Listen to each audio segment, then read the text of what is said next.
All right, everybody, we are at SeaWorld Orlando, and we are taking a look at that 2020 roller coaster construction.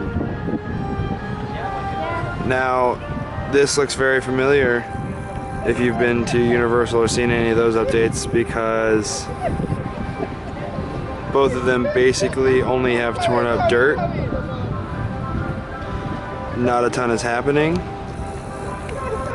but it is something to look at and get excited about.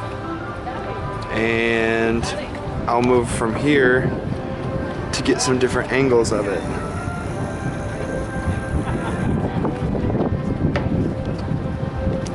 Alright, so you can see right here on the construction wall, it says new coaster takes flight 2020 at SeaWorld Orlando,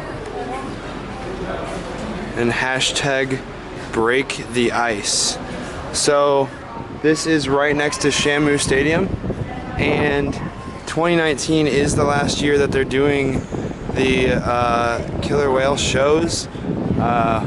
So part of me wonders if this isn't going to expand and maybe take over some of this area, although they would probably have to do construction already, but who knows.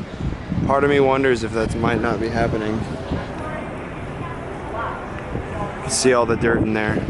Honestly, as far as construction goes, it's kind of just dirt right now. I'm gonna see how many more angles I can get. But yeah, it's something to think about, that they might use or remove part of this. Interesting. All right.